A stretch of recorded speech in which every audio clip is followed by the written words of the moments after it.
Terima kasih atas kesempatan yang diberikan. Baiklah, saya akan memaparkan hasil ujian akhir semester Bahasa Indonesia saya.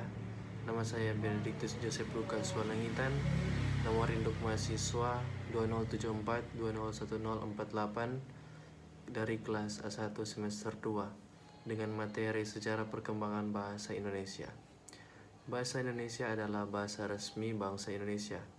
Dalam Indonesia juga menjadi bahasa persatuan bangsa Indonesia. Bahasa Indonesia diresmikan sebagai bahasa nasional setelah Proklamasi Kemerdekaan Indonesia 18 Agustus 1945. Ketetapannya dituangkan dalam Undang-Undang Dasar 1945 Pasal 36 yang menyatakan bahwa bahasa negara ialah bahasa Indonesia.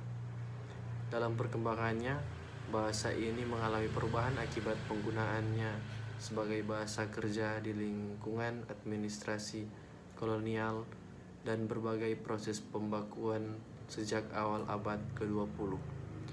Bahasa Indonesia lahir pada 28 Oktober 1928 pada saat Sumpah Pemuda dilahirkan. Bahasa Indonesia berasal dari bahasa Melayu.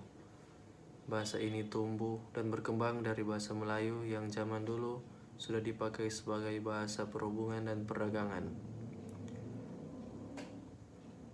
Pergantian nama dari bahasa Melayu menjadi bahasa Indonesia mengikuti usulan dari Muhammad Tabrani pada Kongres Pemuda pertama yang beranggapan bahwa jika tumpah darah dan bangsa tersebut dinamakan Indonesia, maka bahasanya pun harus disebut bahasa Indonesia.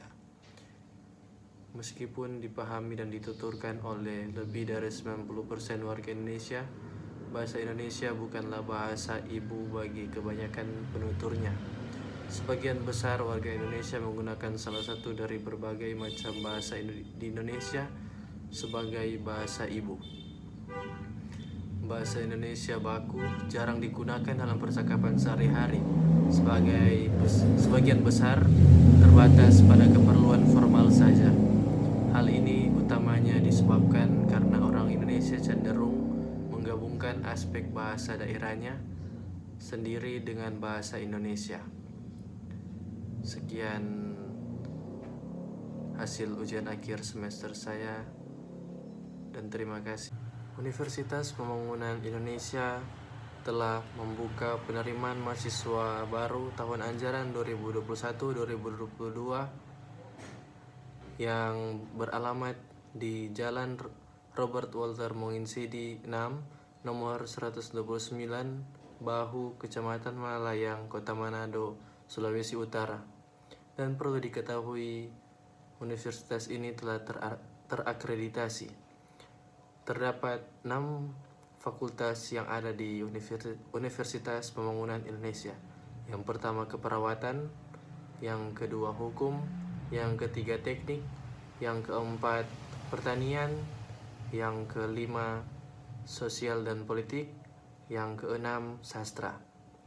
Saya sebagai mahasiswa Fakultas Hukum memilih Fakultas Hukum UNPI sebagai jenjang pendidikan saya karena sistem pendidikan dan kurikulum yang berkualitas tinggi dan mampu bersaing. Yang kedua, biaya kuliah yang terjangkau. Yang ketiga, beasiswa bagi mahasiswa. Yang keempat, kesempatan berkarir di luar negeri bagi para alumni. Yang kelima, tenaga pendidik yang berkualitas di bidangnya. Yang keenam, fasilitas laboratorium kampus. Yang ketujuh, lokasi kampus yang strategis dan terletak di tengah kota Manado. Sekian promosi dari saya, terima kasih.